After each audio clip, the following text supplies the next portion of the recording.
Hey guys, what you see right now is the final result of the tactical vest we're going to build together, from scratch in this course. We are going to follow a fully standard industry pipeline.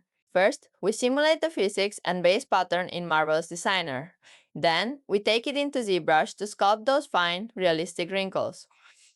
We'll bring it to life with realistic materials in Substance Painter, and even learn how to get stunning studio renders in Marmoset Toolbag. Finally, we optimize and low poly everything in Blender, so you can use this asset in powerful engines like Unreal and Unity, or even convert it as a mod for GTA V. To make the path crystal clear for you, I've designed this roadmap. We start with the source model. Then we sew the main form in Marvelous and add high-end details in ZBrush. Next up is texturing to give the class a realistic look. And finally, we optimize the model in Blender to create a perfectly game-ready output for FiveM. All references and download links are in the description below. So if you're ready to level up your skills, hit that subscribe button and let's jump into part 1.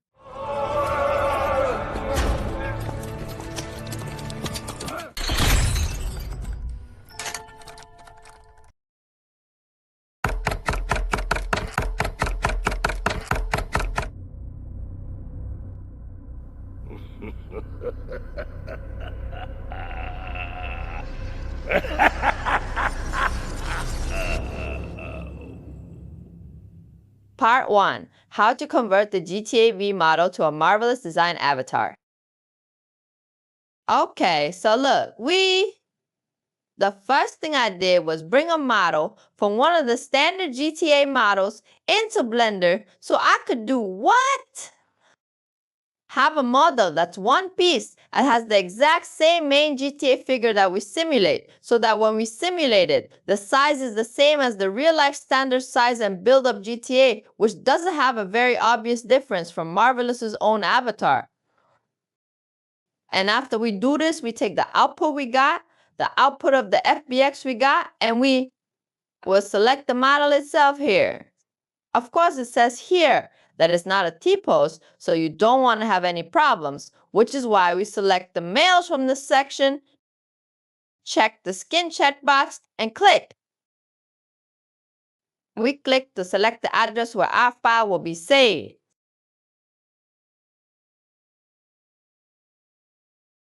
And we convert it. This automatically selects one of the Marvelous avatars and gives it the exact same pose that our character has. In terms of physique, body shape, and the angle of the hands, feet, and face, it's exactly the same.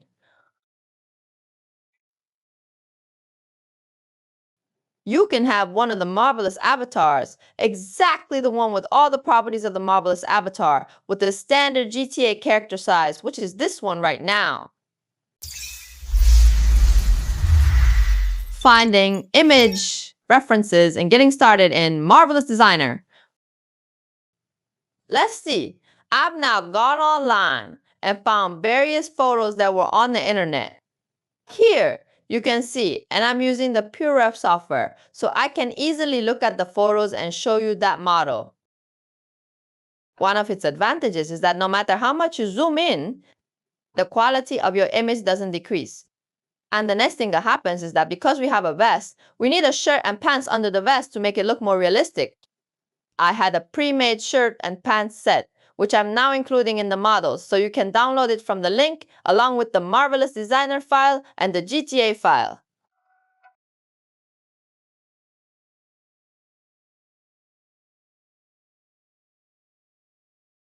We select the models and click Export from Garment from the top menu so that we can use it for under the main model. After we place this, you can select the first avatar from the Add menu here. This is the GTA avatar we just created a few minutes ago, and we're coming through Add Garment to select the different clothing parts that will be under the vest. If you look, right now we've made exactly a shirt and pants with what are standard vest items and an undershirt.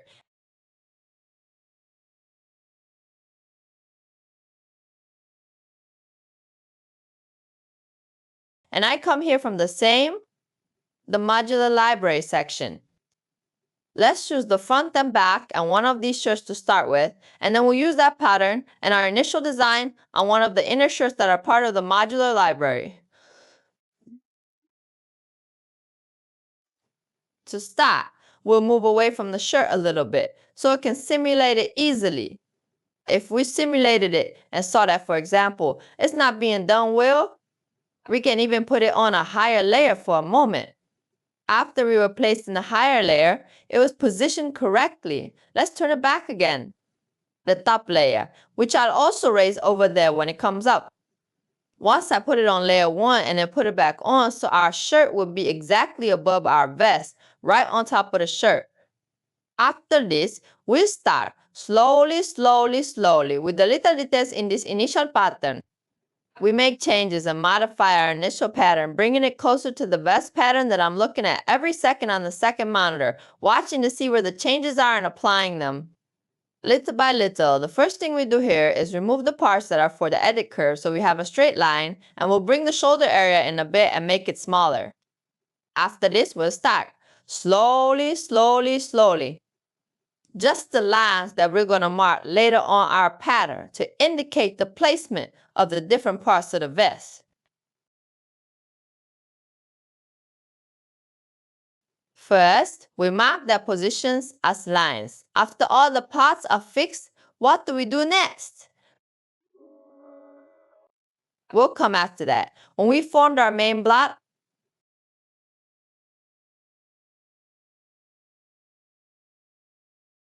then we'll finally come and do the rest of our work for the first time and gradually add details. We try to ensure that all lines are connected exactly to the outline. Here, we place them in front of our work, and then this line, which is the line that our vest has from top to bottom in the front.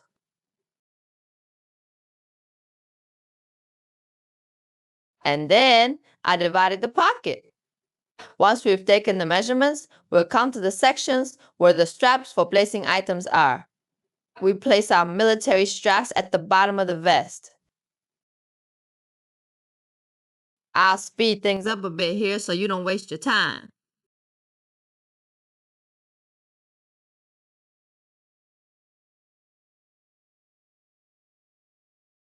After we change the sizes, we'll set the curvature here to 0 so it's a straight line between the two parts. And we'll try the pocket flap and the pocket. In the back, there's still that amount of curvature that's needed for the part. The armhole is there, but it wasn't good enough. That's why I removed the curves and put in a simple curve.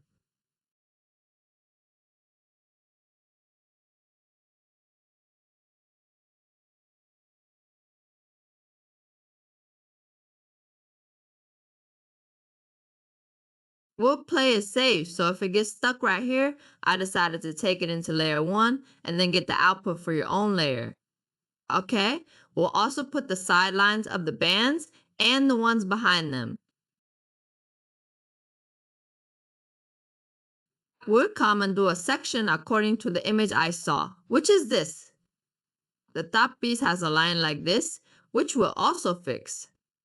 We'll definitely make sure that the part just above the protrusions doesn't come out completely. And this is for the place for the epaulette, the shoulder strap, which is located on the shoulder.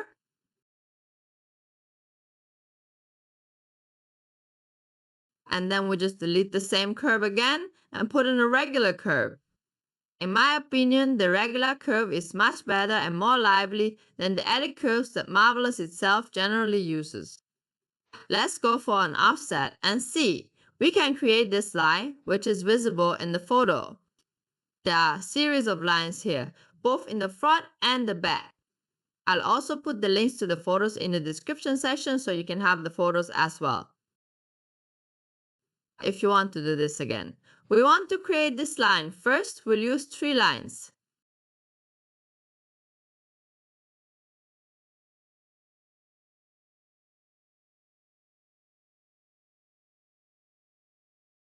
I turned into 2 lines. Let's see if 2 lines are better or 3 lines. We'll keep 2 lines fixed and slightly adjust the size of the third line so it comes out of the page and folds at an angle. We'll increase the fold angle. It wasn't interesting. We'll come back again to put lines on the front. Let's also put those in the middle for the stitching angles on the sides. Beside the side panel, and as soon as the front and back are 2 pieces, we've taken this as 1 piece now, and we'll make the front 2 pieces. We place the cut close to the bottom. It will be in 2 pieces.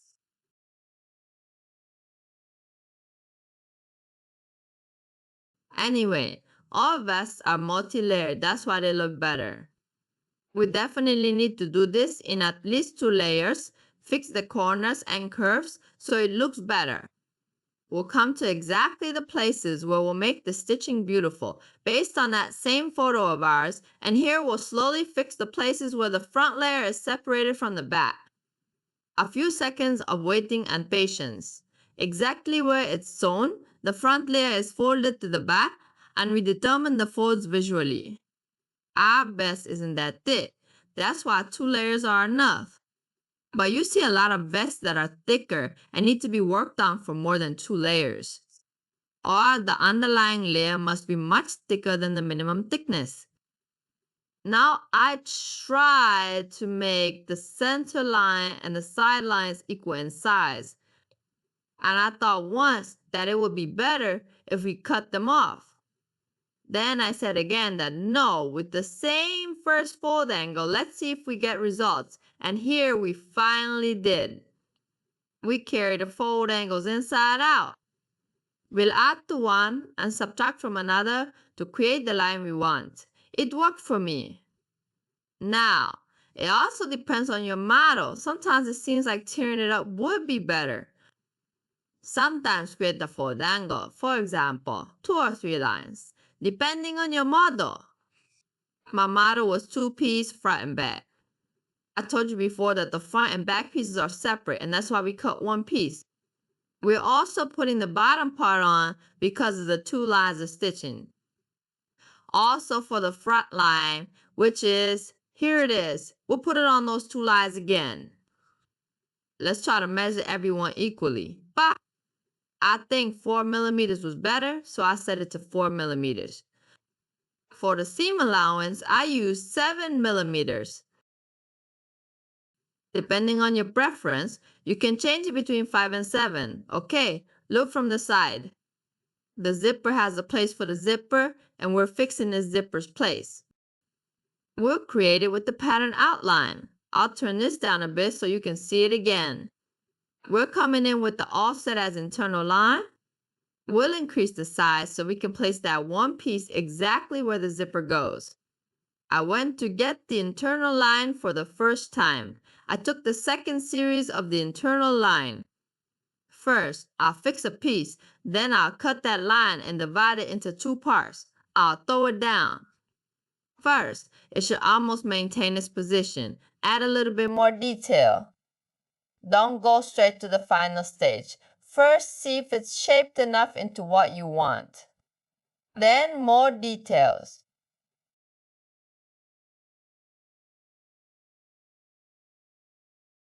After I saw that it's not the size it's supposed to be, but rather the size of the zipper area in the photo, then I'll cut it. Now, what's happening is you can see the top and bottom parts are bulging outwards in some places. Folded so that we have to turn it inside out, and the zipper goes here. We made this from here by placing a line and changing the angle of the fold angle. Let's just go a little slower and more patiently around the corners. We can fix those corners too and create the line we want. I increased the distance a bit. Let me see if it works as he gets bigger, but I saw that it doesn't. It's gotten really wide. It's not very visible from the front, as you can see.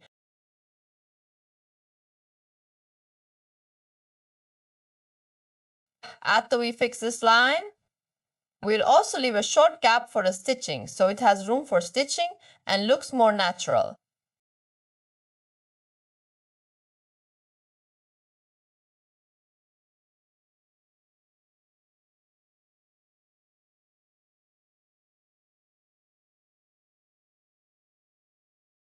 After this, he keeps saying that it's time to add the zipper. We'll create the zipper on both sides and open the zipper itself a little bit so that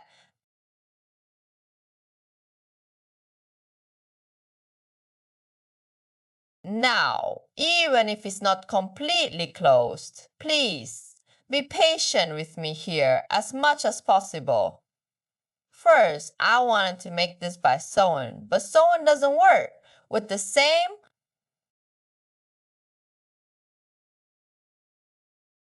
when it's in simulation mode, slowly.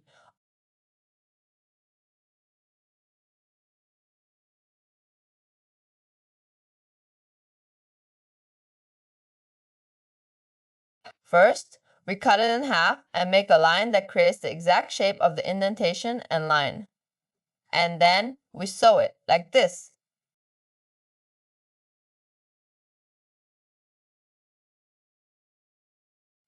We'll fold the fold angle inward so it's exactly like the previous one, and we'll tuck this piece back in again.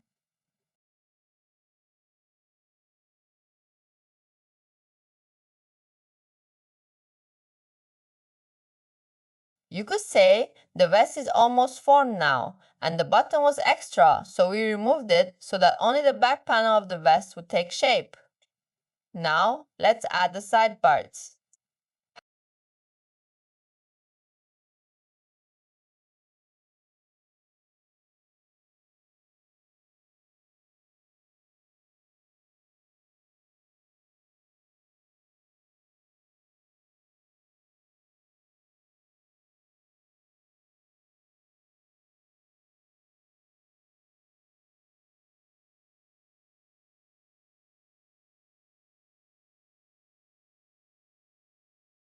I came here first to clone the front of our work again so that we can now fix the exact parts where we determine the position.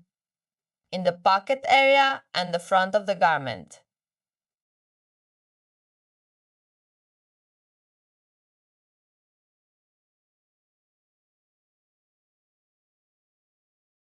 First, I'm going to place the stitching on the front part of the work. The thing is, I don't want this line, and I've tried several times to get the line we're making. Because we know this side, and since it's symmetrical, the other side will also be sewn. That's why I'm removing the link so that the left side isn't sewn, only the right side. Silent whistle. I exactly accounted for that 7mm distance for my seam allowance for the entire piece. And here, the only thing is that we need to manually reverse one of the sewing lines.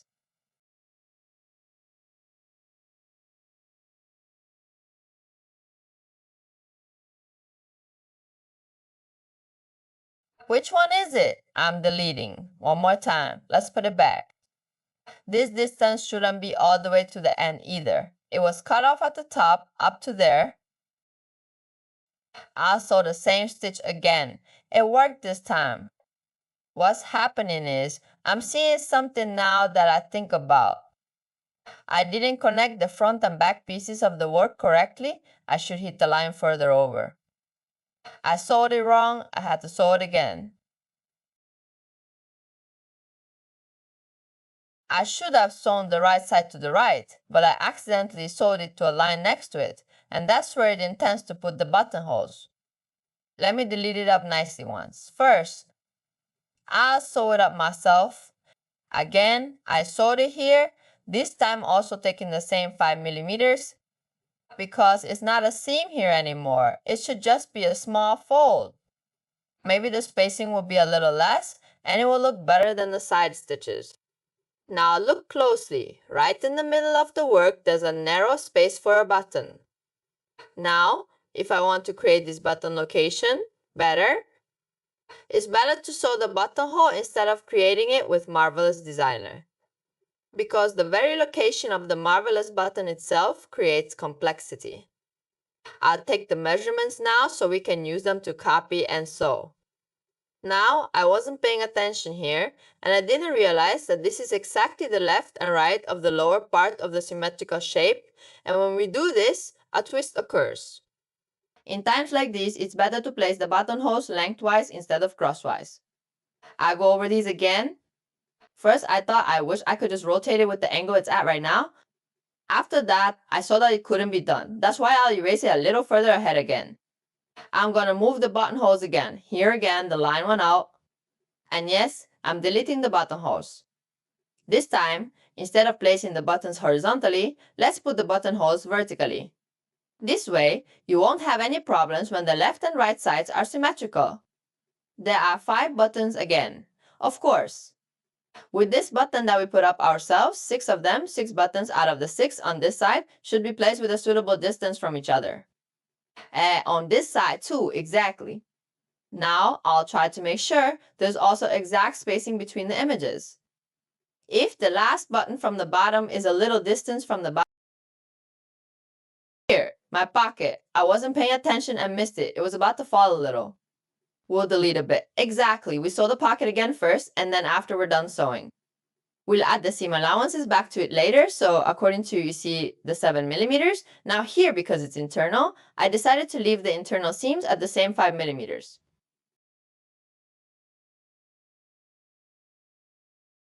Audio inaudible. Between 5 and 7, you are free to choose.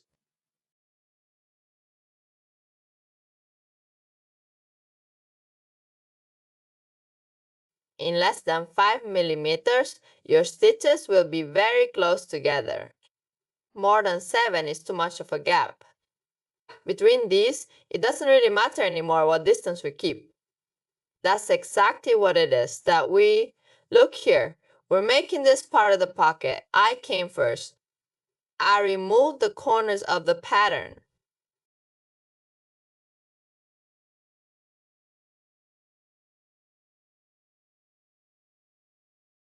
Pay attention, our pocket isn't sewn all the way around. There's space behind where the pocket folds over here. We are creating this space. I extended it from left to right. First, after we extended it, it will be here again. I spin it and sew it.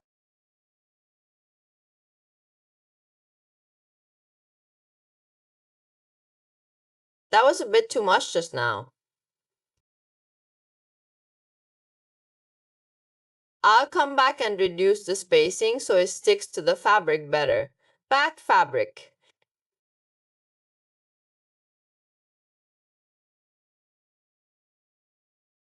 Here, I created a 7 millimeter stitch gap.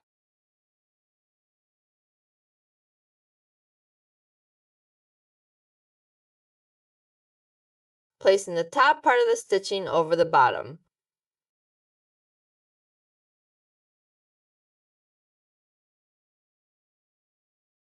Now that this pocket is almost complete, let's work on the top part of the pocket.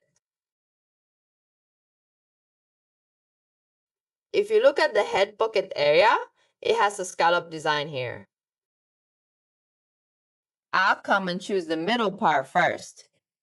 Then, after I choose this part in the middle, I'll divide the pocket flap into 2 parts. I'll make the middle symmetrical and create a scalloped effect on both sides, like a boat. Then we fix the pocket exactly. First, we put it in place. Let's see if the size is exactly right.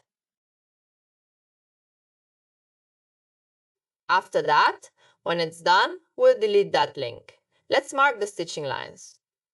I'm saying between 5 and 7 millimeters.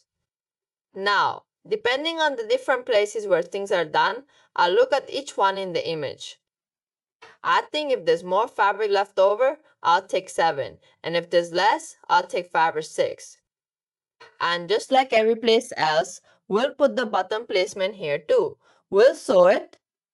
I never sew buttons through the buttonholes because that step itself is very tiring and takes a long time and it's not very interesting. I'll sew it, and after I'm done sewing, I'll come and put it in place. Ah, here it is. Finally, I'll put the buttons on what I've sewn. It was a little further over here. I moved it around so that it was exactly in the middle of the pocket, and then our pocket is exactly in two pieces. That means the top and bottom are sewn together. Our pocket flap has thickness. First, we'll address any links that aren't symmetrical so we can make them symmetrical. Then, we'll remove the links first and then make them symmetrical so the pocket on the left side of our work is sewn on. Then, we'll get another clone for the lower straps. We'll remove the part and the extras, and then where we've cut it, sometimes when we cut it, some of the stitches that were on the edge of the work disappear. We'll have to sew those parts again. And we sewed. Now, these straps also need to be a little longer in terms of width so they have a bit of slack. I go into the shrinkage section. Shrinkage weft. Weft is the one that's for width. We'll add it. Warp is for the length. It's the bottom part. I added a little bit of shrinkage weft. I'm coming now for his shoulder straps. Here, I'm making a shoulder strap. I'm cutting it right down the middle. And I cut the bottom part exactly in two, using one piece for the front of the work and the other for the back. Sew these two. Okay, so you can also do this part again, just like the previous parts, by sewing it up and then adding buttons.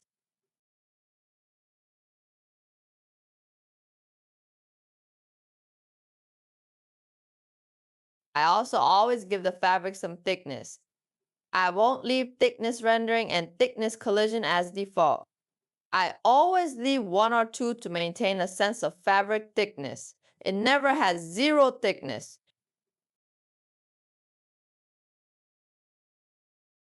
It has a slight thickness. We always reduce the distance a little bit to improve the render. Let's hide the rest of the parts to see what the whole thing looks like. You could say our vest is almost ready. It's mostly taking shape.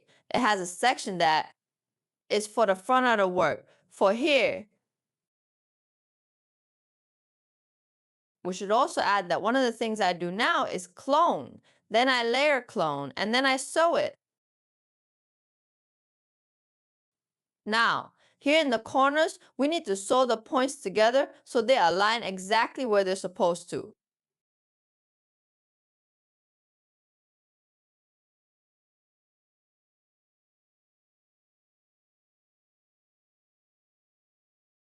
Here, after I've sewn the points, we'll separate them again. You can bring this separately and place it so that when I clone it, it ends up exactly where I want it. I'll give it a little space so it's clear that the bottom layer isn't sewn.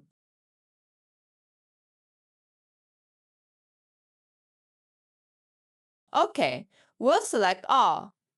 Let's decrease the particle distance a little bit again. We'll put it on 5. We'll see. Let's get our model shape. After that, let's put the buttons in. Our buttons are a little big, so I'll make the size smaller. About 15 or 13 is a good size here. And as you can see, the button itself is a 4-hole button. We'll put 4 buttons right here.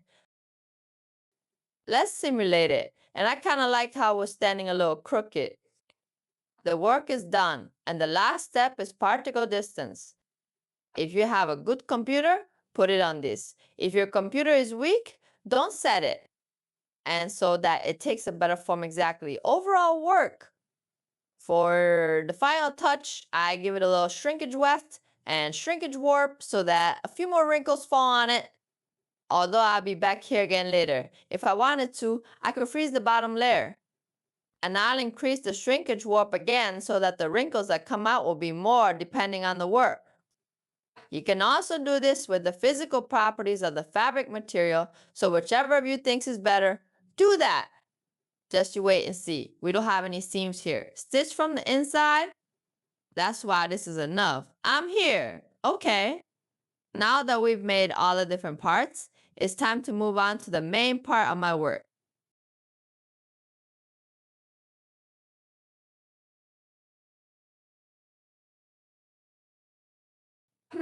Make it. It's better to make the UVs here so that later, when your marvelous UVs are ready, you have more flexibility when adding details in the middle of editing.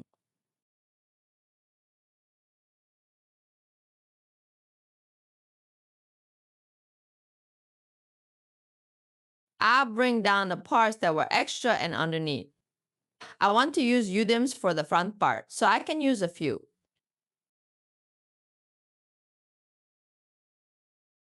Should I use the UV section or the UV map? I want to put the front of the work inside a UV map. The back part is in a UV map and several textures like this. You give them a few spaces so that the texture quality goes up and you also have better control over texturing. I put the back part in a UV area. They all end up with the same UV map using the UDIM technique, but the UV area is different. I'll place the back part separately and small. This won't be a texture anymore because it's in the background. We don't need to spend that much time on it. It won't even be seen. And in front of our we can put different UV tiles here. I'm trying to arrange my UV tiles from left to right. Look, when you set the size, you're putting about 2K for each UV tile. Your 4 UV tiles only make up one 4K texture. So it's not like you're considering more texture or that your model is getting heavier. No. If you add 4 new UV tiles, it actually becomes, if you add a new 4K texture, its quality will be significantly higher than a 4K texture in a single UV tile with a larger UV area. You'll see the size it gives you and the amount of control it provides are also greater. We can say that this part is at the forefront of the work. The back part of the work is, exactly, it's easier for people to separate things. Now he's exactly set aside the front, the back, and the different parts, putting them side by side. Now, I made a mistake here. I forgot to include the zipper and button area here, so you can add the rest right here in Marvelous Designer. And the last thing I do is convert the mesh type from triangles to quads, which means that when you take it into quad optimize, you won't be able to do much with it in ZBrush if it's triangles. But when it's quads, you can easily add more detail to it in ZBrush or add better details. This zipper and the zipper teeth seemed a little small to me. I increased the angle of the measurement a little, and I'm also adding the particle distance of the zipper from here so that it's similar to the rest of the work. I'll make it 5, and I get output. I get this output twice. I'll take it with the output thickness once in the FBX format. I'll get an output without thickness once. Once thick, once thin texture. Now, since I didn't have any specific textures, I don't need any other textures beside UV coordinates. Because I didn't add any texture in Marvelous Designer at all, and this time, I'm also rendering the output. Okay, this first part is marvelous. But watch the second part in the next video, which is for ZBrush, because our video is getting long. Let's get started.